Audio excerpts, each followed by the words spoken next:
Sihori Patan high speed કોરિડોરનું કામ શરૂ થાય તે પહેલા જાહેર સુરક્ષા માટે જરૂરી કાર્યવાહી કરવા ઉચ્ચ સ્તરે સરકાર દ્વારા પાટણ સિહોરી માર્ગને હાઈ સ્પીડ કોરિડોર તરીકે મંજૂરી આપવામાં આવી છે, જે ઉત્તર ગુજરાતના વિકાસ માટે મહત્વપૂર્ણ અને આવકારદાયક નિર્ણય માનવામાં આવે છે। જો કે કોરિડોરનું કામ શરૂ થાય ને પૂર્ણ થાય ત્યાં સુધીનો સમયગાળો જાહેર સુરક્ષાની દ્રષ્ટિએ અત્યંત સંવેદનશીલ હોવાનું જણાવી જાગૃત નાગરિક દ્વારા ઉચ્ચ કક્ષાએ રજૂઆત કરવામાં આવી છે। પાટણ શહેર આરોગ્ય સેવાઓનું મહત્વનું કેન્દ્ર હોવાથી બનાસકાંઠા જિલ્લાના સિહોરી, કાંકરેજ, થરા અને ઓગળ તાલુકા ઉપરાંત ભાભર, થરાદ અને વાવ વિસ્તારના હજારો લોકો રોજિંદી અવરજવર માટે આ માર્ગનો ઉપયોગ કરે છે। હાલમાં માર્ગ ઉપર દરરોજ મોટી સંખ્યામાં ટુ વ્હીલર, કાર, બસ, ટ્રક, ડમ્પર તેમજ રેતી અને ખનીજ પરિવહન કરતા ભારે વાહનોની અવરજવર રહી છે।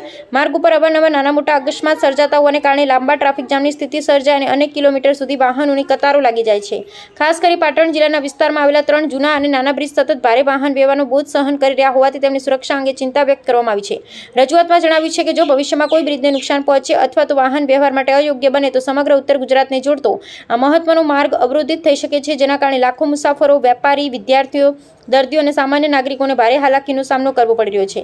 આથી જનહિતને ધ્યાનમાં રાખી પાટણ સિહોરી માર્ગ પર આવેલા તમામ બ્રિજોની તાત્કાલિક સ્ટ્રક્ચરલ સેફ્ટી ઓડિટ કરવામાં આવે, નિષ્ણાત ઇજનેરો દ્વારા ભાર વહન ક્ષમતાનું પરીક્ષણ કરવામાં આવે તેમજ સંભવિત જોખમને ધ્યાનમાં રાખી અગાઉથી વૈકલ્પિક ડાયવર્ઝન માર્ગોની વ્યવસ્થા તૈયાર કરવામાં આવે તેવી માંગ કરવામાં આવી છે। ઉપરાંત અકસ્માત પ્રવણ સ્થળોએ ચેતવણી બોર્ડ, રિફ્લેક્ટર, સ્પીડ કંટ્રોલ અને લાઇટિંગની સુવિધા વધારવા માટે ભારે વાહન વ્યવહાર માટે વિશેષ ટ્રાફિક મેનેજમેન્ટ યોજના અમલમાં મૂકવા, હાઈ સ્પીડ કોરિડોરનું કામ શરૂ થાય ત્યાં સુધી માર્ગના નિયમિત મરામત, દેખરેખ માટે વિશેષ ટીમની નિમણૂક કરવા તેમજ કોરિડોરની કામગીરીની સમયમર્યાદા જાહેર કરી સ્થાનિક નાગરિકોને માહિતગાર કરવાની પણ માંગ કરવામાં આવી છે।